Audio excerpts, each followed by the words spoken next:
What's up, fam? So this is my upper body workout that I did recently. Here I start with an inclined cable press. So I don't have that many options in my gym at my garage to train chest. Really, my options are dumbbell bench, barbell bench, push-ups, or this. I prefer this the most. So here I'm using 85 pounds. I upped by 5 pounds from the last time I did this.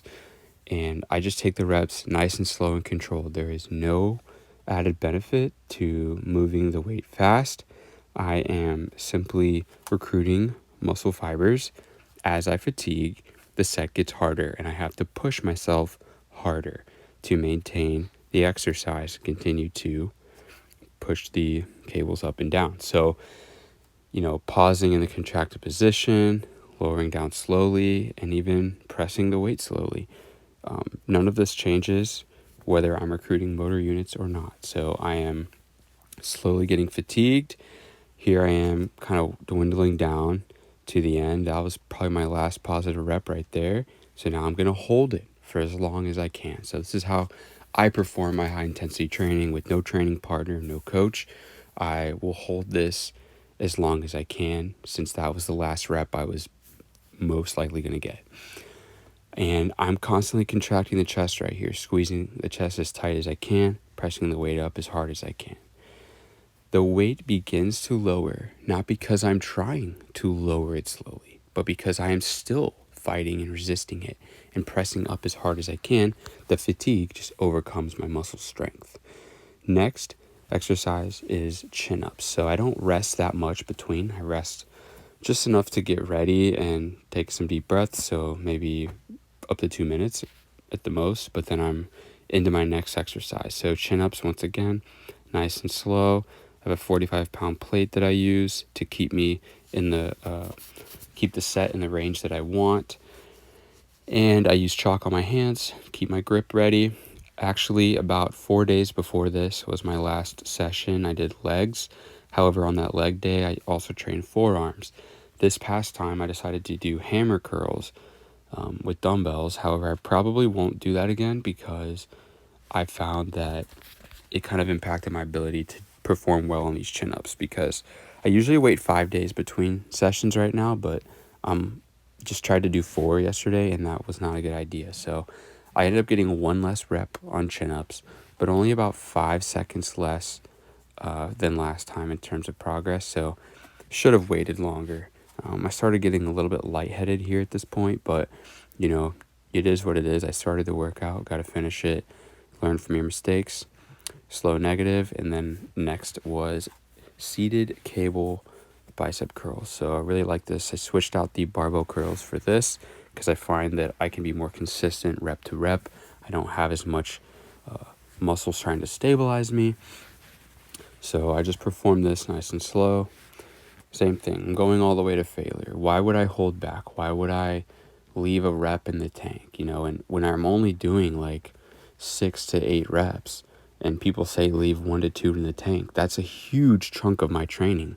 That's basically the entire part of the effective point of my training. So why would you do that? That's not a great idea physiologically. So the first several reps and the first almost minute of my set is really just pre-fatigue. It is recruiting motor units, but it's also fatiguing me, getting me ready for the final several seconds, the final few reps of the set, which is when I'm contracting maximally. It's not maximal up until that point. So right now I start the isometric hold. My muscles are fatigued. I did not believe I could get another rep. And this is how I, completely exhaust the muscles in one set. So I found once I started including this, the isometric kind of eccentric finisher, that I had to do less work. So I eliminated a little bit of my training sets to be able to do this, but I find that it's more effective than just stopping once I can only do a half rep. Next is tricep pushdowns. I switched out the straight bar for an easy bar. I find that just felt better for me. Not sure why, but liked it better. This is the same weight as last time. Once again, this workout I did not progress as much as usual because I accidentally chose to train a day early. I thought I was feeling recovered, but maybe I was not. You can't really go by feelings. The logbook is what you want to go by because the logbook never lies. So I almost matched what I did last time, but it was still a good session to have. But I learned from that I'd rather take more recovery between sessions than less. If you take less, people think if I train more in the week, won't I get more growth? Well, no, just because you attempted to stimulate growth in a workout doesn't mean you actually did if you didn't train hard enough to do that. And secondly, just because you stimulate the body to grow doesn't mean it's going to produce the growth. The training is just a stimulus. The body has to decide and have enough recovery and time to adapt and to produce the growth that you stimulated from the workout. And it needs to be uninterrupted by further exercise in order to do this effectively. Next is seated lateral raises. These are 15-pound dumbbells. Just nice and controlled form here. I'm not trying to get injured. I'm not trying to jerk the weight. I want my muscles under tension from the start of the exercise to the end of the exercise. To rep it fast is to use inherent momentum from accelerating the weight out of the bottom portion. And from that point, the weight is kind of free floating to the top of the movement. So it's important to use a slower rep cadence for the muscles to be under tension the entire time. It's going to be much more effective. And then compound that with the fact that you're using a moderate weight, not too light, but not too heavy, so that the set takes an adequate amount of time and that you can perform an isometric hold at the end, because you want to approach failure slowly. If you approach it abruptly, it probably was not failure. You just couldn't maintain the rep speed that you started with.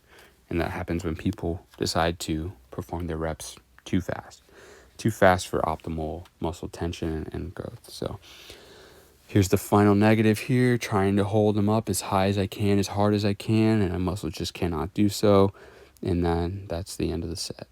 So this is how I take it to failure. It's been very effective for me, 1 set every exercise. Here is a hollow body hold. This is the exercise I choose to do for abdominal work. It's an isometric contraction with posterior pelvic tilt, with the weight of my feet being the majority of the resistance and the lever being with my legs being straight out.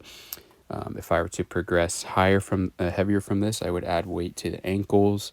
You can also add some weight to your hands. But so far, this has been very challenging for me, and I think my abdominals get worked a lot from the chin-ups and the tricep push-downs. So just bracing for those two really works my abs. By the time I even get to this, it's a bit fatigued. So here's my final little flex and pose that I do after my sessions, just to have record of my body weight and on this date, and this is what it looks like. Obviously it's with a pump because I just trained. As you guys know, I've did body weight training for years. I just didn't get that big from it.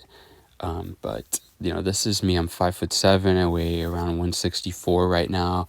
Body fat percentage is probably I guess about 14%. So yeah, this is my training. Hopefully you guys enjoyed it. Feel free to like, share, subscribe for more.